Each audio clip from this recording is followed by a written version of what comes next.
to Serious Economics. Today we are going to cover Block 10 which is related to external sector. So आज हम cover करने जा रहे हैं Block 10 ऑफ इंडियन इकोनॉमी जो कि रिलेटेड है एक्सटर्नल सेक्टर से, ठीक है। और इसमें टॉपिक कौन कौन से कवर करेंगे हम, तो टॉपिक जो है ट्रेड, एफडीआई एंड फॉरेक्स, ये सारे जो टॉपिक हैं ये कवर होंगे हमारे एक्सटर्नल सेक्टर में। So let's begin the class. Firstly हम इंडिया की ट्रेड पैटर्न को समझेंगे, ठीक है। सो इंडिया के ट्रेड पैटर्न को समझने से पहले हमें समझना होगा कि ट्रेड का मतलब क्या होता है। तो ट्रेड का मतलब होता है एक दूसरे कंट्रीज के साथ बाइंग और सेलिंग करना ही ट्रेड होता है। एक जो कंट्री है वो दो काम करती है, पहला एक्सपोर्ट एंड दूसरा इंपोर्ट। एक्सपोर्ट मतलब जो चीजें इंडिया बाहर बेचता है, इंपोर्ट मतलब जो चीजें इंडिया बाहर से खरीदता है, ठीक है। तो ये इनका मिक्सचर को, एक्सपोर्ट एंड इंपोर्ट के मिक्सचर को हम ट्रेड बोलते हैं। सिंपली अगर इस तरह से समझो कि अगर इंडिया यूएसए को सॉफ्टवेयर सर्विस बेच रहा है तो वो एक्सपोर्ट कर रहा है, अगर इंडिया जो है सऊदी अरबिया से क्रूड ऑयल खरीद रहा है तो वो इंडिया जो है इंपोर्ट कर रहा है, ठीक है। तो ये हो गया हमारा ओवरऑल ग्लिम्स अबाउट ट्रेड। अब हम समझते हैं कि इंडिया का ट्रेड पैटर्न क्या है, ठीक है। इंडिया का ट्रेड पैटर्न मतलब इंडिया का एक्सपोर्ट एंड इंपोर्ट का पैटर्न क्या है, ठीक है। सो लेट्स सी, इसमें कोर आइडिया जो है ये है कि इंडिया जो है एक्सपोर्ट करता है मेनली आईटी सेक्टर से रिलेटेड, पेट्रोलियम प्रोडक्ट से रिलेटेड, जेम्स एंड ज्वेलरी से रिलेटेड, केमिकल एंड फार्मास्यूटिकल से रिलेटेड चीजें मेनली एक्सपोर्ट करता है। और इंपोर्ट क्या करता है इंडिया, तो इंपोर्ट जो है India crude oil, electronics, gold, ठीक है, ये सारी चीजें जो है मेनली इंडिया इंपोर्ट करता है, ठीक है। तो एक्सपोर्ट का मतलब क्या होता है, एक्सपोर्ट मतलब जो है, याद रखना इंपॉर्टेंट है, एक्सपोर्ट का मतलब जो है वो ये है कि services plus medicine plus medicine के बाद रिफाइंड पेट्रोलियम, ठीक है, रिफाइंड पेट्रोलियम। देखो तो इंडिया का जो ट्रेड पैटर्न है जिसमें एक्सपोर्ट की बात करें तो याद रखना कि अगर एग्जाम में पूछ दे तो याद रखना मेनली जो एक्सपोर्ट जो है हम क्या क्या इंक्लूड कर रहे हैं उसमें, सर्विसेज, मेडिसिन को और हमारे रिफाइंड पेट्रोलियम को, ये हो गया हमारा एक्सपोर्ट, ठीक है। वहीं इंपोर्ट की बात करें तो इंपोर्ट में जो हो रहा है, अगर इंपोर्ट निकालना हुआ तो इंपोर्ट आप इस तरह से निकाल सकते हो कि oil plus electronics plus gold, ठीक है। इनके कॉम्बिनेशन को हम जो है इंडिया का ये जो कॉम्बिनेशन है ये इंडिया का इंपोर्ट है और इनके कॉम्बिनेशन से हम अपना इंपोर्ट निकाल सकते हैं, ठीक है। अच्छा, मर्चेंडाइज एक्सपोर्ट की बात करते हैं, ठीक है। मर्चेंडाइज एक्सपोर्ट की फाइनेंशियल ईयर 23-24 में टोटल अप्रोक्सीमेटली $437 बिलियन था हमारा मर्चेंडाइज एक्सपोर्ट, ठीक है। मतलब अब सिर्फ गुड की बात करते हैं, ठीक। मर्चेंडाइज एक्सपोर्ट में हम क्या बात करेंगे, अब सिर्फ गुड्स की बात करेंगे।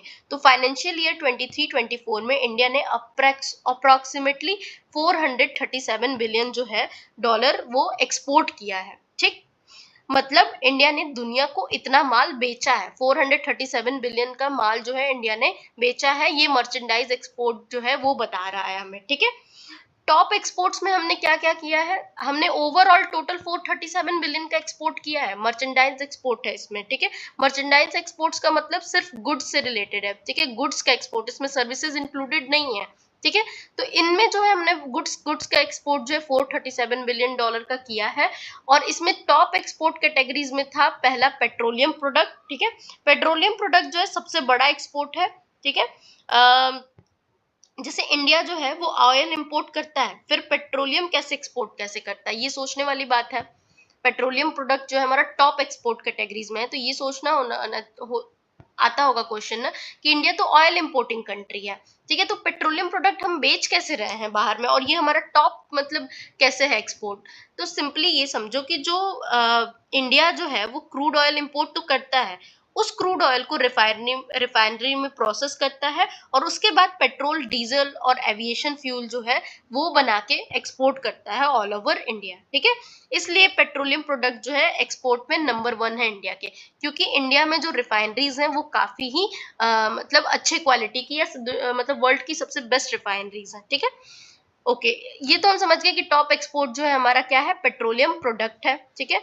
दूसरा जो है जेम्स एंड ज्वेलरी है, तीसरा जो है फार्मास्यूटिकल है एंड चौथा जो है engineering goods, chemicals, textile and garments, ठीक है। इलेक्ट्रॉनिक गुड्स भी जो है हम रैपिडली बढ़ा रहे हैं, ग्रो कर रहे हैं, जो कि हमारा रैपिड एक्सपोर्ट भी हो रहा है इलेक्ट्रॉनिक गुड्स। तो ये सारी चीजें जो है हमारा क्या है, मेनली एक्सपोर्ट है, ठीक है, मर्चेंडाइज एक्सपोर्ट है। ठीक, बात करें जेम्स एंड ज्वेलरी की, तो इंडिया में जो डायमंड पॉलिश करता, इंडिया जो है डायमंड को पॉलिश करता है, ठीक है, फिर उसे यूएसए, यूएई और यूरोप को एक्सपोर्ट करता है। वहीं फार्मास्यूटिकल की बात करें तो इंडिया को फार्मेसी ऑफ द वर्ल्ड भी कहा जाता है।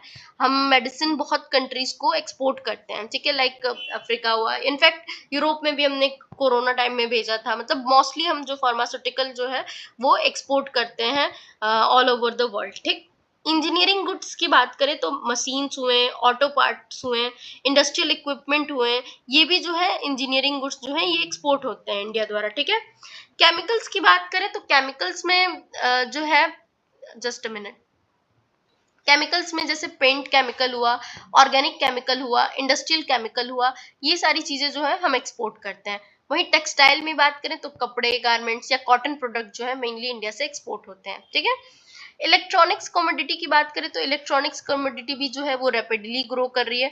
जैसे जैसे जैसे मोबाइल मैन्युफैक्चरिंग बढ़ रही है, जैसे एप्पल जो है अपना डोमेस्टिक जो सेटअप है वो इंडिया में बिठा चुका है। ठीक है, तो यहाँ से जो है लेबर कॉस्ट कम पड़ता है, तो यूएस से भी जो है आईफोन जाते हैं। ठीक, तो इस तरह से जो इलेक्ट्रॉनिक गुड्स भी हैं वो रैपिडली ग्रो कर रही हैं। ठीक है, अब हम बात करते हैं कि टॉप एक्सपोर्ट डेस्टिनेशन कौन कौन सी है। ये तो हमने अपने गुड्स की बात कर ली कि हम क्या क्या मर्चेंडाइज गुड्स मतलब जो है एक्सपोर्ट करते हैं। अब हम बात करते हैं एक्सपोर्ट डेस्टिनेशन कौन कौन सी है, कहाँ पे करते हैं। तो जो यूएसए है वहां पे हम सबसे ज्यादा एक्सपोर्ट करते हैं, लगभग 18%। ठीक है, उसके बाद आता है यूएई, यूएई में हम 7% एक्सपोर्ट कर रहे हैं अपने गुड्स का। देन नीदरलैंड आता है, चाइना आता है, बांग्लादेश आता है एंड यूके आता है। तो देख रहे हो टॉप 6 कंट्री जो है कौन कौन सी है, उसमें नीदरलैंड भी शामिल है। अक्सर करके हमें नीदरलैंड का नाम नहीं याद रहता है। ठीक है, बांग्लादेश तो है ही, और लंदन में भी, हम लंदन में भी काफी एक्सपोर्ट कर रहे हैं। ठीक है, तो टॉप एक्सपोर्ट में सबसे पहले यूएसए है, देन यूएई है, देन आपका नीदरलैंड है, देन चाइना है, देन बांग्लादेश है, देन यूके है। ठीक है, अब बात करते हैं हम मर्चेंडाइज इंपोर्ट की। मर्चेंडाइज इंपोर्ट जो है फाइनेंशियल ईयर 23-24 में इंडिया ने अप्रोक्सीमेटली कितना मर्चेंडाइज एक्सपोर्ट इंपोर्ट किया है, तो 677 बिलियन। ठीक है, मर्चेंडाइज इंपोर्ट की बात करें तो हमने टोटल $677 बिलियन जो है वो क्या किया है, इंपोर्ट किया है। ठीक है, अच्छा, अब हम इसे कंपेयर करते हैं एक्सपोर्ट से। तो एक्सपोर्ट जो है हमने 437 बिलियन का किया है, अब वही इंपोर्ट जो है हमने कितने का किया है, 677 बिलियन का। ठीक है, तो मतलब किस तरफ से ज्यादा पैसा गया, ऑब्वियसली हमारा इंपोर्ट की तरफ से ज्यादा पैसा गया। इसी वजह से हमारे पास ट्रेड डिफिसिट होता है। समझ आया, मतलब हमारा जो इंपोर्ट है वो ज्यादा है कंपेयर टू एक्सपोर्ट। हम इंपोर्ट कर रहे हैं 677 बिलियन का एंड एक्सपोर्ट कर रहे हैं 477 बिलियन का। ठीक है, तो सॉरी 437 बिलियन का। तो जो इंपोर्ट है वो हमारा ज्यादा है कंपेयर टू एक्सपोर्ट, और इसी कारण से हमारा जो है ट्रेड डिफिसिट क्रिएट होता है। ठीक, अच्छा, नेक्स्ट बात करते हैं हम कि टॉप इंपोर्ट क्या क्या है। तो टॉप इंपोर्ट में हम क्रूड ऑयल सबसे ज्यादा इंपोर्ट करते हैं। ठीक है, लगभग 150 बिलियन डॉलर्स। ठीक है, डॉलर 150 बिलियन जो है हम इंपोर्ट करते हैं क्रूड इतने का। इंडिया की जो है एनर्जी डिमांड बहुत हाई है, इसलिए ऑयल इंपोर्ट करना पड़ता ही पड़ता है। ठीक है, हम एनर्जी सफिशिएंट कंट्री नहीं है। ठीक, दूसरी बात करें इलेक्ट्रॉनिक गुड्स की, इलेक्ट्रॉनिक गुड्स भी हम इंपोर्ट करते हैं, वो कितने का, $75 बिलियन। मोस्टली किससे, मोस्टली फ्रॉम चाइना, चाइना से हम मंगाते हैं। देन हम अगर नेक्स्ट बात करें, जैसे कि चाइना से हम मंगाते क्या है 75 बिलियन का, तो मोस्टली चाइना से हम मोबाइल, कंप्यूटर पार्ट्स, सेमीकंडक्टर या इलेक्ट्रॉनिक कंपोनेंट मंगाते हैं। देन हम बात करें गोल्ड की, तो गोल्ड जो है वो भी हम इंपोर्ट करते हैं लगभग $45 बिलियन का। $45 बिलियन का गोल्ड क्यों इंपोर्ट करते हैं, तो इंडिया में जो ज्वेलरी का क्रेज जो है वो बहुत है, जैसे शादियां हुआ, फेस्टिवल हुआ, इन्वेस्टमेंट हुआ, इसलिए गोल्ड इंपोर्ट जो है बहुत मतलब होता है इंडिया में। ठीक है, अच्छा, नेक्स्ट बात करें कि टॉप इंपोर्ट सोर्सेस क्या क्या है। ठीक है, टॉप इंपोर्ट सोर्सेस क्या है, और भी क्या चीजें हम इंपोर्ट करते हैं ये भी देख लो। मशीनरी हुआ, केमिकल्स हुआ, कोल हुआ। ठीक है, मशीनरी मतलब फैक्ट्रीज के मशीन, इंडस्ट्रियल इक्विपमेंट, ये सब हम बाहर से इंपोर्ट करते हैं। केमिकल्स की बात करें तो इंडस्ट्रियल यूज के लिए जो केमिकल्स होते हैं वो। कोल की बात करें तो पावर प्लांट और इंडस्ट्रीज के लिए जो है कोल इंपोर्ट करते हैं। ठीक है, तो these are the things we are importing. Okay, next जो है हम क्या बात करने जा रहे हैं, नेक्स्ट हम इसके आगे बात करते हैं कि टॉप इंपोर्ट सोर्सेज कौन कौन सी है। तो टॉप इंपोर्ट सोर्सेज जो है, इंडिया जो है सबसे ज्यादा इंपोर्ट करता है चाइना से, यूएई से। चाइना जो है लार्जेस्ट इंपोर्ट डेस्टिनेशन है, लगभग 14% का। वहीं जो क्या कहते हैं, यूएसए जो है हमारा क्या है, लार्जेस्ट एक्सपोर्ट डेस्टिनेशन है 18% से, ठीक है। और चाइना जो है लार्जेस्ट हमारा इंपोर्ट डेस्टिनेशन है 14% से। उसके बाद आता है यूएई, रशिया, ठीक है। यूएई, रशिया, ये सारे जो है वो भी कंट्रीज आते हैं हमारे टॉप इंपोर्ट सोर्सेज में, ठीक है। अच्छा, अब एक बात समझना कि जैसे ट्रेड डेफिसिट का फॉर्मूला होता है, ट्रेड डेफिसिट का क्या फॉर्मूला होता है, ट्रेड डेफिसिट का फॉर्मूला होता है इंपोर्ट में से एक्सपोर्ट माइनस, ठीक है। इंपोर्ट में से एक्सपोर्ट माइनस से जो है हमारा ट्रेड डेफिसिट निकल जाता है, ठीक है। तो 240 बिलियन का अप्रोक्सीमेटली जो है हमें क्या है, ट्रेड डेफिसिट है। क्यों? क्योंकि जब हम 677 बिलियन में से 437 बिलियन माइनस करते हैं तो हमारा 240 बिलियन डॉलर जो है लगभग आता है। मतलब इंडिया ने जितना बेचा उससे ज्यादा खरीद लिया है, इस तरह से समझो। तो इससे क्या हो रहा है, ट्रेड डेफिसिट क्रिएट हो रहा है, ठीक। अप्रोक्सीमेटली, सॉरी, हाँ ठीक है, 240 बिलियन का मर्चेंडाइज डिफिसिट हो रहा है। मतलब गुड्स में जो है हमें 240 बिलियन का जो है डेफिसिट हो रहा है, ठीक है। वही जो सर्विसेज है वो क्या है, अप्रोक्सीमेटली 170 बिलियन, ठीक है। तो सर्विसेज सरप्लस की बात करें तो अप्रोक्सीमेटली $117 बिलियन का इंडिया में सर्विसेज का सरप्लस है, ठीक है। वहीं हमारे पास जो ट्रेड गुड्स में हो रहा है उनमें डेफिसिट है $240 बिलियन का, ठीक है। बट सर्विसेज में हमारा क्या है, अप्रोक्सीमेटली $170 बिलियन का सरप्लस है। सरप्लस कैसे है, तो जो इंडिया है वो सॉफ्टवेयर एक्सपोर्ट करता है। इंडिया की जो आईटी कंपनीज है लाइक इन्फोसिस, टीसीएस, विप्रो, चाहे जो कंसल्टिंग कंपनीज हैं, बैंकिंग सर्विसेज हुए, हमारे बीपीओ सेक्टर के जो सर्विसेज हुए, इन सब से इंडिया जो है अप्रोक्सीमेटली $170 बिलियन का सरप्लस कमाता है। और ये जो गुड के डेफिसिट है उनको काफी हद तक जो है वो कवर कर देता है सर्विसेज से जो हमें सरप्लस आ रही है, ठीक है। इसके बाद इस वजह से नेट जो होता है, नेट क्या क्रिएट होता है, net current account deficit create होता है, जो कि अप्रोक्सीमेटली $32 बिलियन का है इंडिया का, 1% ऑफ जीडीपी। मींस कि जो ट्रेड डेफिसिट से बहुत, जो ट्रेड डेफिसिट हमारा जो बहुत बड़ा था, लेकिन जो सर्विसेज के सरप्लस ने उसको रिड्यूस कर दिया, इसके रिजल्टेंट जो होता है वो करंट अकाउंट डेफिसिट क्रिएट होता है, ठीक है। और करंट अकाउंट डेफिसिट जो है सिर्फ हमारा $32 बिलियन का ही है, अराउंड 1% ऑफ जीडीपी, ठीक है। तो ऐसा नहीं है कि हमारी कंट्री में जो डेफिसिट है वो बहुत ज्यादा है, ठीक है। Still we are a strong country, ठीक है। बट ये जो गुड्स का ट्रेड डेफिसिट है, अगर ये भी कम हो जाए तो हम जो है डेवलप नेशन में कंसिडर्ड होने लगेंगे, क्योंकि हम जो है काफी हद तक अपने जो डेफिसिट हो वो सेल्फ सफिशिएंट हो जाएंगे। सो ऑलरेडी हम जो है अदर पैसा जो भी हमारा डेफिसिट को फंड करने के लिए हम खर्च कर रहे हैं वो हमारा कहीं और डेवलपमेंट में होगा, ठीक है। अच्छा, इसलिए इंडिया की जो मतलब अराउंड 1% ऑफ जीडीपी हमारा करंट अकाउंट डेफिसिट है, इसलिए जो इंडिया की एक्सटर्नल पोजीशन है वो रिलेटिवली कंफर्टेबल मानी जाती है, ठीक है। अच्छा, इलेक्ट्रॉनिक की बात करें, ठीक है, की कंसर्न क्या है हमारा, तो की कंसर्न में हमारा है इलेक्ट्रॉनिक इंपोर्ट्स फ्रॉम चाइना, ठीक है। इंडिया जो है इंपोर्ट कर रहा है $75+ बिलियन ऑफ इलेक्ट्रॉनिक्स एनुअली, ठीक है। और जो चाइनीज है कंपनीज, वो कंपटीशन हर्ट डोमेस्टिक इलेक्ट्रॉनिक्स। मतलब देखो सिंपली ये कह रहा है कि की कंसर्न जो हमारा है इलेक्ट्रॉनिक सेक्टर से की कंसर्न है, जो हम इंपोर्ट कर रहे हैं चाइना से, ठीक है। चाइना से जो इलेक्ट्रॉनिक है, लगभग हम इंडिया जो है $75 बिलियन का इलेक्ट्रॉनिक्स जो है हर साल हम मंगाते हैं, ठीक है। मतलब $75 बिलियन से ज्यादा इलेक्ट्रॉनिक्स का इंपोर्ट करते हैं हम, और मोस्टली वो किससे है, वो चाइना से ही है। और प्रॉब्लम इससे क्या है, चाइना से, तो चाइनीज प्रोडक्ट जो है वो सस्ते हैं, और इंडियन कंपनीज को कंपटीशन इससे मिलता है। सस्ते प्रोडक्ट चाइनीज कंपनी जो बना के बेच रही है, उससे जो है इंडियन कंपनीज को कंपटीशन मिलता है, क्योंकि वो इतने दाम पे जो है वो मैन्युफैक्चर नहीं कर पा रही हैं, ठीक है। इसलिए गवर्नमेंट ने जो है स्कीम्स भी निकाले हैं, make in India, PLI scheme हुआ, या सेमीकंडक्टर मिशन हुआ, ये सारे मिशन लॉन्च कर रही है, जिससे जो डोमेस्टिक इलेक्ट्रॉनिक्स मैन्युफैक्चरर है या डोमेस्टिक जो मैन्युफैक्चरर है उनको हेल्प मिल पाए, बूस्ट कर पाए, और हम जो है as a country self sufficient बन पाए, ठीक है। वरना चाइनीज या प्रोडक्ट क्या करेंगे कि वो आपके मार्केट में फ्लड पूरा कर देंगे, ठीक है।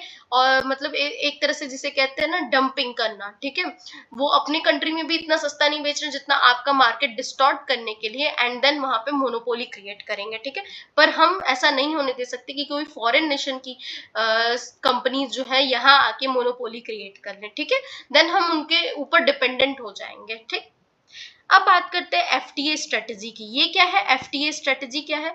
तो इंडिया जो है, एफटीए का पहले फुल फॉर्म समझो। एफटीए का फुल फॉर्म है फ्री ट्रेड एग्रीमेंट, ठीक है। तो फ्री ट्रेड एग्रीमेंट मतलब दो कंट्रीज डिसाइड करती हैं कि इंपोर्ट ड्यूटी कम करेंगी, ट्रेड बढ़ाएंगे। और इंडिया का जो एफटीए है वो किसके किसके साथ है? तो India has FTA with ASEAN Nations के साथ, जापान के साथ, साउथ कोरिया के साथ, यूएई के साथ, ठीक है। एंड रिव्यूइंग आरसीईपी, ठीक है।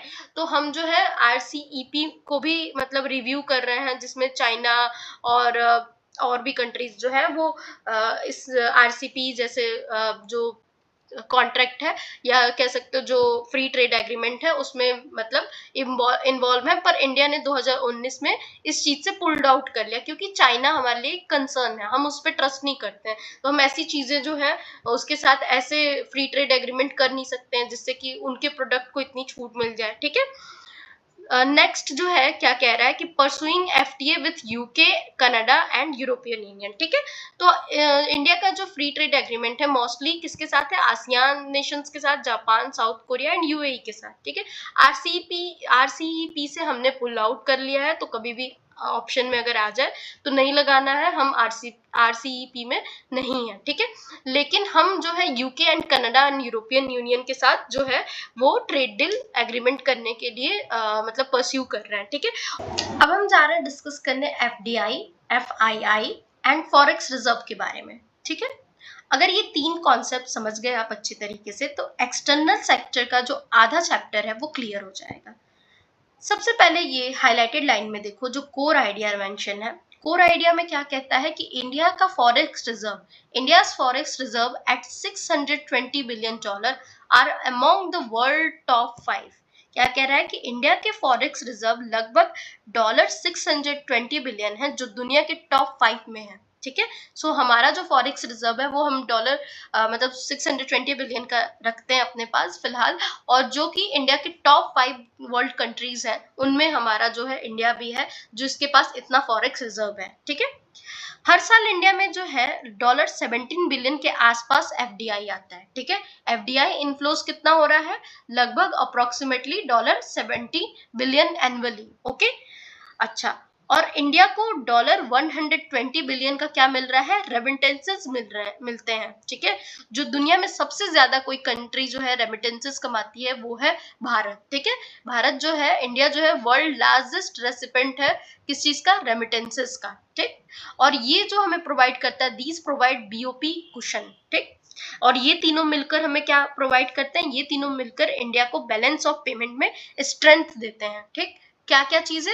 तो इंडिया का फॉरेक्स रिजर्व, इंडिया में जो एफडीआई इनफ्लो हो रहा है, और रेमिटेंसेस, ये तीनों मिलके हमारा एक बीओपी, हमारे भारत का बीओपी कुशन बनाते हैं, जो कि हमारे बैलेंस ऑफ पेमेंट में स्ट्रेंथ देते हैं, ठीक है। चलो अब समझते हैं पहला कॉन्सेप्ट जो हमारा इंपॉर्टेंट है वो है फॉरेन डायरेक्ट इन्वेस्टमेंट, एफडीआई, ठीक है। फॉरेन डायरेक्ट इन्वेस्टमेंट क्या होता है इसे समझते हैं।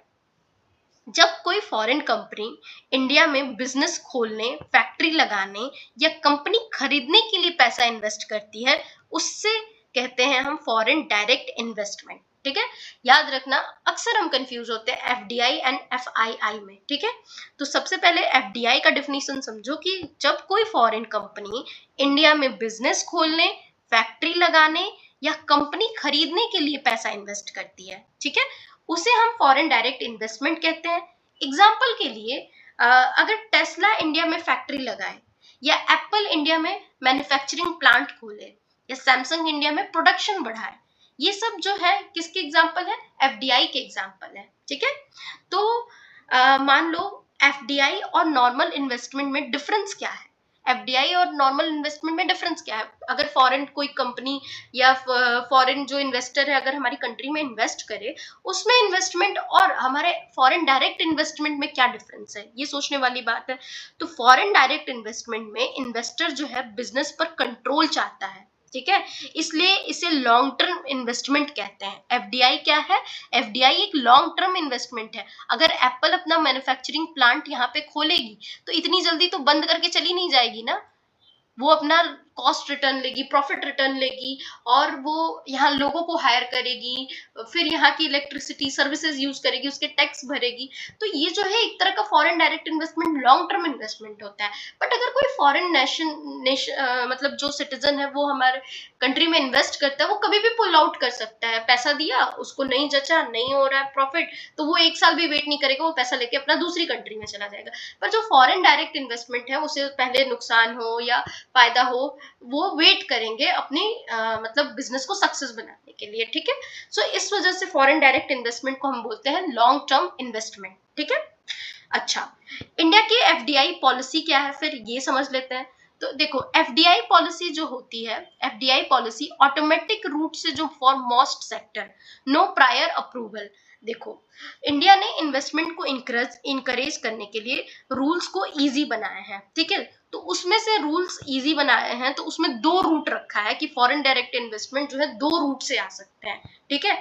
तो पहला जो रूट है उन्होंने ऑटोमेटिक रूट को बनाया, ठीक है।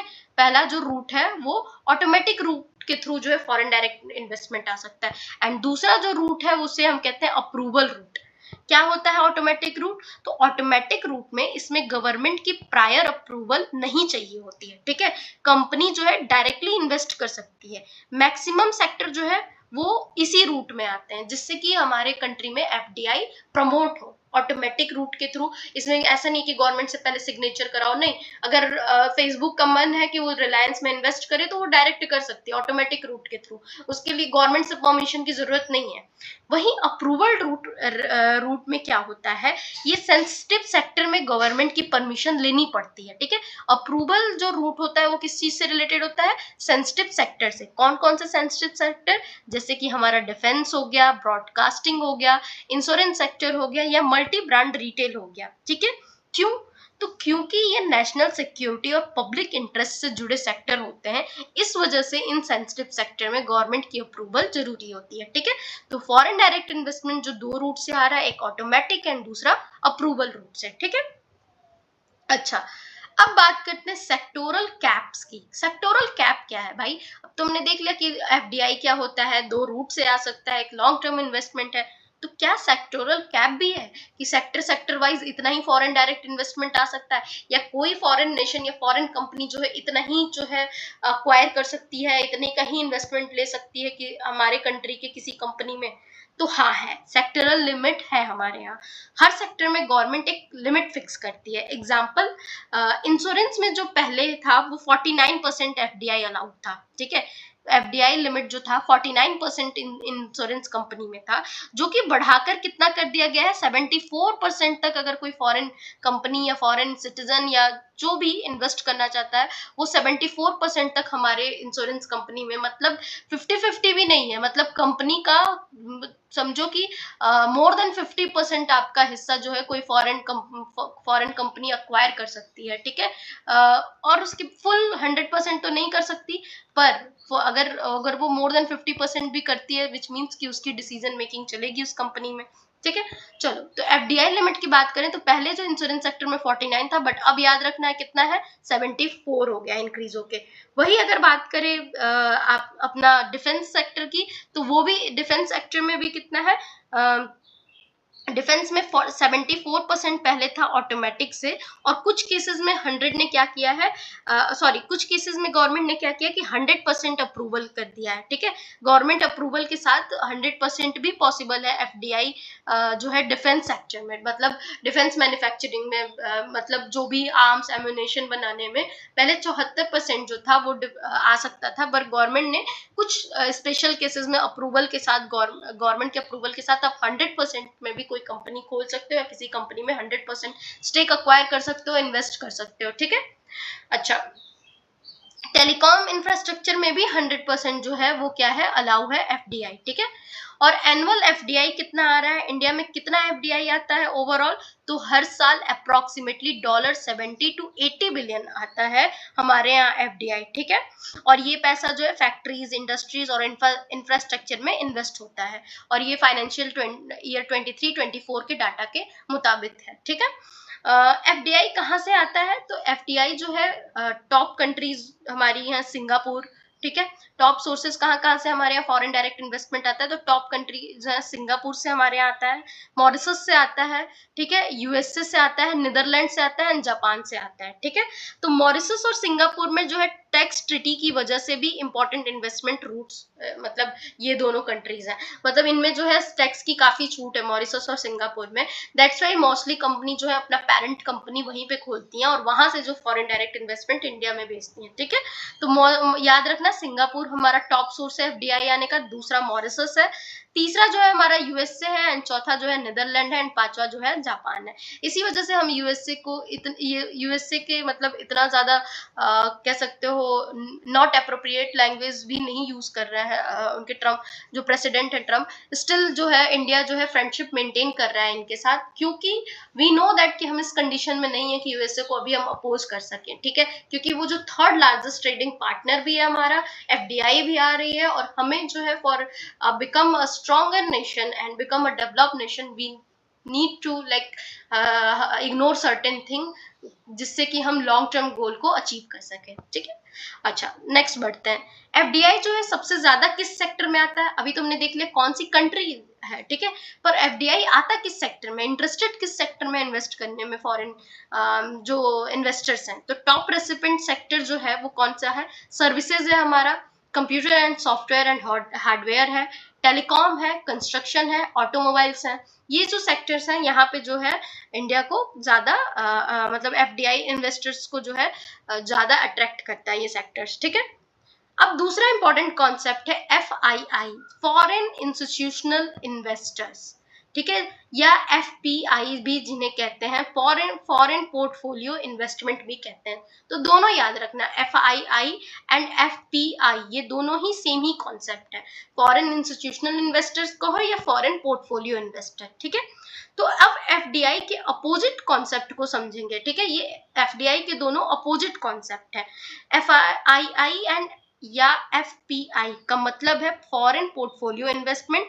यहाँ फॉरेन इन्वेस्टर जो है इंडिया में बिजनेस चलाने नहीं आते हैं, सिर्फ पैसा इन्वेस्ट करते हैं, ठीक है, यहाँ बिजनेस उनको चलाने में कोई इंटरेस्ट नहीं है। फॉर एग्जाम्पल एक अमेरिकन म्यूचुअल फंड रिलायंस के शेयर को खरीद ले, ठीक है, तो कल मार्केट अगर मान लो कोई अमेरिकन है कंपनी है या अमेरिकन सिटीजन है, वो रिलायंस के म्यूचुअल फंड में इन्वेस्ट कर दे या उनका शेयर्स खरीद ले, और अगर मार्केट कल गिर जाए, ठीक है, स्टॉक मार्केट जो है कल गिर जाए, तो वो शेयर बेच के क्या करेगा, पैसा वापस ले जा सकता है, ठीक है, ये एफआईआई है। पर वही अगर वो कंपनी में पार्टिसिपेंट होता डायरेक्ट रिलायंस में, तो उसके पास ऑप्शन नहीं है, उसको भी नुकसान झेलना पड़ेगा विथ रिलायंस, ठीक है। पर एफआईआई में जो है उसको अगर शेयर्स खरीदेगा, उसको नहीं जमेगा, उसका मार्केट गिरेगा, वो चला जाएगा अपना नेक्स्ट डे पैसा निकाल के, ठीक है। तो ये है एफआईआई है, ठीक है। एफडीआई और एफआईआई में डिफरेंस क्या है, तो एफडीआई जो है जब आता है फॉरेन डायरेक्ट इन्वेस्टमेंट, इसमें जो कंपनी इन्वेस्ट करती है वो फैक्ट्री लगाती है, बट एफआईआई में शेयर्स खरीदते हैं, एफआईआई या एफपीआई कह लो उसको, ठीक है। एफडीआई जो है लॉन्ग टर्म इन्वेस्टमेंट होता है, एफआईआई जो है शॉर्ट टर्म इन्वेस्टमेंट होता है। एफडीआई जो है स्टेबल होता है और एफआईआई बहुत ही वॉलेटाइल होता है, ठीक, इस तरह का डिफरेंस है इन दोनों में। अच्छा, एफडीआई जो है घर खरीदने जैसा होता है, लेकिन एफआईआई जो क्या है वो होटल में रूम बुक करने जैसा होता है, ठीक है, होटल पसंद नहीं आया तो अगले दिन आप चेकआउट कर लोगे। इसी तरह एफआईआई भी है, जल्दी मतलब जल्दी आ सकता है और जल्दी जा भी सकता है एफआईआई, ठीक। तो एफआईआई प्रॉब्लम क्या है, फॉरेन इंस्टीट्यूशनल इन्वेस्टर से प्रॉब्लम क्या है, तो ये जो है ये बहुत वॉलेटाइल होता है, अगर वर्ल्ड इकोनॉमी में प्रॉब्लम है तो या यूएस फेडरल रिजर्व अपना इंटरेस्ट बढ़ा दे, तो ये फॉरेन इन्वेस्टर इंडिया इंडिया से पैसा निकालते हैं और क्या करते हैं, निकाल देते हैं और निकाल के मतलब किसी और कंट्री में या अपनी कंट्री में इन्वेस्ट कर लेते हैं, और इसलिए यहाँ जो है स्टॉक मार्केट गिर जाता है, ठीक है। और 2022 में भी ऐसा हुआ भी था, जब यूएस फेडरल ने अपना इंटरेस्ट रेट बढ़ाया था, तो एफपीआई का जो है आउटफ्लो देखा गया था इंडिया के स्टॉक मार्केट से, और स्टॉक मार्केट गिरती ही जा रही थी, ठीक है। सो ये था एफपीआई और एफआईआई का ओवरऑल कॉन्सेप्ट। अलाउड ये जो है एफआईआई, जो फॉरेन इंस्टीट्यूशनल इन्वेस्टर्स हैं या फॉरेन पोर्टफोलियो इन्वेस्टमेंट है, ये दोनों ही अलाउ है in Indian stock and bond market में। ऐसा नहीं है कि बंद है, ठीक है, अलाउ है, पर ये वॉलेटाइल है और ये लीव मतलब ये छोड़ सकते हैं क्विकली अगर ग्लोबल रिस्क जो है आ जाए तो, ठीक। नेट एफपीआई फ्लो भी वॉलेटाइल होता है, ठीक है। पॉजिटिव ये हम इसमें ये नहीं बता सकते कितना हो रहा है क्योंकि इतना वॉलेटाइल होता है, ठीक है। पॉजिटिव ईयर्स बता सकते हैं, तो पॉजिटिव ईयर जो है 2022 का था, जिसमें लार्ज फॉरेन पोर्टफोलियो इन्वेस्टमेंट आया था, ठीक है। और आउटफ्लो कब हुआ था, outflow due to US federal rate raise, आया भी बहुत ज्यादा था 2022 में और गया भी 2022 में बहुत ज्यादा था, क्योंकि यूएस फेडरल ने अपना इंटरेस्ट रेट बढ़ा दिया। अगर कोई भी मतलब कोई भी स्ट्रॉन्ग बैंक अगर अपना इंटरेस्ट रेट बढ़ाएगी तो क्या होगा, इन्वेस्टर जो है मार्केट में पैसा ना रख के बैंक में रखेंगे, जिससे उससे इंटरेस्ट कमा सके। तो यही हुआ था, हमारे यहाँ से हटा के उन्होंने यूएस के बैंक में इन्वेस्ट कर दिया, जिससे कि उन्हें इंटरेस्ट मिले ज्यादा, ठीक। अच्छा, नेक्स्ट अगर हम बात करें रेमिटेंसेस की, रेमिटेंसेस तीसरा कॉन्सेप्ट है। तो देखो रेमिटेंसेस क्या होता है, जब कोई इंडियन अब्रॉड काम करता है और अपनी फैमिली को जब कोई इंडियन अब्रॉड काम करता है और अपनी फैमिली को इंडिया पैसा भेजता है, उसे हम रेमिटेंसेस कहते हैं। एग्जाम्पल के तौर पे, अगर एक इंजीनियर जो है यूएसए में जॉब करता है और हर मंथ पेरेंट्स को 1 लाख रुपए भेजता है, तो ये क्या है, ये रेमिटेंसेस है, ठीक है। और इंडिया जो है दुनिया का सबसे बड़ा रेमिटेंसेस रेसिपिएंट है, ठीक है। लगभग $120 बिलियन, ठीक है, हर साल इंडिया में आता है थ्रू रेमिटेंसेस, क्योंकि यहाँ के कोई ना कोई फैमिली मेंबर बाहर काम करते हैं और अपनी फैमिली को मतलब क्या करते हैं, रेमिटेंसेस भेजते हैं, ठीक है, फॉर देयर लाइवलीहुड, ठीक। अच्छा, इंडिया क्या है, वर्ल्ड लार्जेस्ट रेसिपेंट है रेमिटेंसेस का, याद रखना। अब बात करते हैं की सोर्स कंट्री, कहाँ कहाँ पे इंडियंस जो है वो काम करने जाते हैं, कहाँ से हमें रेमिटेंसेस आता है। तो यूएसए जो है लार्जेस्ट सोर्स है, इंडियंस मतलब यहाँ पे ज्यादा कमाते हैं और यहाँ से ज्यादा पैसा भेजते हैं, ठीक है। यूएई की बात करें, दूसरे नंबर पे यूएई है, ठीक है। तो दुबई या यूएई जो है बहुत सारे इंडियंस जाते हैं वहां काम करने, तो मोस्टली जो है यूएसए और यूएई में जा रहे हैं। तीसरा जो है यूके, लंदन में भी हम काम करने जाते हैं मोस्टली, एंड फोर्थ जो है कनाडा है, एंड फिफ्थ जो है सऊदी अरबिया है, ठीक है। गल्फ रेमिटेंसेस की अगर बात करें, जो गल्फ कंट्रीज हैं, गल्फ कंट्रीज कौन कौन सी हैं, तो यूएई हुआ, सऊदी अरबिया हुआ और कतर हुआ, ओमान हुआ, ये सारे ही कंट्रीज जो है ये गल्फ नेशंस में आती हैं, ठीक है। तो गल्फ रेमिटेंसेस जो है सिग्निफिकेंट है हमारे यहाँ, मतलब उनसे जो रेमिटेंसेस आता है वो बहुत ही अच्छा खासा शेयर में आता है, ठीक है। तो but share declining as Gulf workforce composition shift, ठीक है। क्या कह रहा है कि जो गल्फ नेशन से जो हमारे यहाँ आ रहा है क्या कहते हैं रेमिटेंसेस, वो डिक्लाइन भी हो रहा है जैसे जैसे गल्फ वर्कफोर्स कंपोजिशन जो है वो शिफ्ट हो रहा है, ठीक है। अच्छा, अब एक बात ये समझो कि फॉरेक्स रिजर्व के बारे में बात करते हैं, ठीक है। ये भी एक इंपॉर्टेंट कॉन्सेप्ट है, फॉरेक्स रिजर्व जो है मतलब होता है कि आरबीआई के पास फॉरेन करेंसी का इमरजेंसी फंड, एक तरह से फॉरेक्स रिजर्व कहते हैं, ठीक है। इसमें डॉलर, यूरो, गोल्ड और कुछ इंटरनेशनल रिजर्व्स एसेट्स होते हैं फॉरेक्स रिजर्व में, और इंडिया के पास अप्रोक्सीमेटली इन सारे ही रिजर्व्स, इन सारे ही एसेट्स को मिला के कितना फॉरेक्स रिजर्व है हमारे पास, $620 बिलियन का इमरजेंसी फंड है हमारी कंट्री के पास, ठीक है। तो फॉरेक्स रिजर्व की जरूरत क्यों है हमें, सबसे पहले तो ये सोचने वाली बात है। तो मान लो कल ऑयल की प्राइस बहुत बढ़ गई, इंडिया को जो डॉलर में पेमेंट करनी पड़ेगी, तो डॉलर कहाँ से आएगा, तो डॉलर जो है फॉरेक्स रिजर्व से आएगा। या मान लो रुपी जो है बहुत वीक हो गया, तो आरबीआई मार्केट में डॉलर बेचकर रुपी को सपोर्ट कर सकती है। इसलिए भी फॉरेक्स रिजर्व जो है इकोनॉमी की एक सेफ्टी कुशन होती है किसी भी कंट्री की, कि कोई भी क्राइसिस आएगा हम यहाँ से जो है इमरजेंसी फंड निकाल सकते हैं एंड इन्वेस्ट कर सकते हैं और अपनी कंट्री को वहां से उस क्राइसिस से बाहर निकाल सकते हैं, ठीक है। अच्छा, फॉरेक्स रिजर्व में क्या होता है, तो फॉरेक्स रिजर्व में मेनली फॉरेन करेंसी एसेट्स होते हैं, ठीक है। 80% से ज्यादा जो है फॉरेन करेंसी एसेट होता है हमारे फॉरेक्स रिजर्व में, ठीक है। देन हमारा गोल्ड आता है, देन हमारा एसडीआर आता है, स्पेशल ड्रॉइंग राइट, जो हम आईएमएफ के पास रखते हैं पैसा, वो होता है, एंड आईएमएफ रिजर्व पोजीशन। ये सब चीजों को मिला के हमारा बनता है फॉरेक्स रिजर्व। कॉम्पोजिशन याद रखना, फॉरेन करेंसी एसेट जो है 80% प्लस शेयर जो है फॉरेन करेंसी एसेट्स होती हैं। फॉरेन करेंसी एसेट यूरो हो गया, आपका युआन हो गया, या डॉलर हो गया, या ठीक है। तो ये जो करेंसीज है इनका इनका इनका जो है इनका जो शेयर है वो 80% से प्लस है, ठीक है। देन गोल्ड आ गया, then SDR, then IMF reserve, ठीक ठीक। इनका जो है मेन रोल होता है हमारे फॉरेक्स रिजर्व की कॉम्पोजिशन में, ठीक है। अच्छा, हमारा जो $600 620 बिलियन है वो कितने मंथ का इमरजेंसी फंड है? तो ये सफिशियंट है हमारे भारत जैसे कंट्री को चलाने के लिए। 11 महीने का इंपोर्ट हम रखते हैं। अगर हमारे पास कोई ट्रेड ना हो, सब कुछ बंद हो जाए, स्टिल कंट्री जो है सर्वाइव कर सकती है 11 महीने बिना किसी ट्रेड और किसी भी सपोर्ट के, ठीक है। अच्छा, इंपोर्ट कवर की बात करें हम, तो इंडिया के फॉरेक्स रिजर्व इतने हैं कि लगभग 11 मंथ तक का इंपोर्ट की पेमेंट जो है की जा सकती है, और ये बहुत कंफर्टेबल पोजीशन मानी जाती है किसी भी कंट्री में, ठीक है।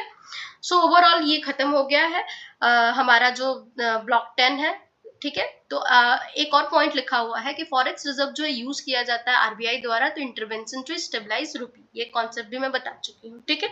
तो अगर ओवरऑल इस चीज को मैं कंक्लूड करूं तो ये कह सकते हैं कि एफडीआई जो है इंडिया की फैक्ट्रीज और इंडस्ट्री को मजबूत बनाता है, और एफआईआई जो है स्टॉक मार्केट में लिक्विडिटी लाता है, लेकिन वोलेटाइल होता है। रेमिटेंसेस जो है देश में फॉरेन करेंसी लेकर आती हैं, और फॉरेक्स रिजर्व जो है आरबीआई का इमरजेंसी फंड होते हैं जो रुपी को स्टेबल रखते हैं और बैलेंस ऑफ पेमेंट को सपोर्ट करते हैं, ठीक है।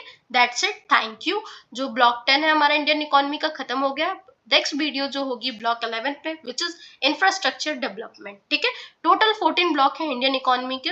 1 बाय 1 जो है मैं इस वीक में ही 14 ब्लॉक्स को, 9 ब्लॉक्स ऑलरेडी अपलोडेड है, और मैं पूरे 14 ब्लॉक्स को कवर करा दूंगी। And don't forget to watch all the current affair session, वो जो है अपडेटेड वर्जन है आपकी इंडियन इकोनॉमी में। ये तो स्टैटिक पोर्शन है, एक तरह से कॉन्सेप्ट के साथ हमने थोड़ा करंट डाटा देख लिया, ठीक है। बट जो वो करंट अफेयर वीडियो होंगे वो आपके स्टैटिक को आज के करंट से रिलेट करेंगे, जो कि क्वेश्चन जो है आज के करंट से ही आएगा, ठीक है। Thank you.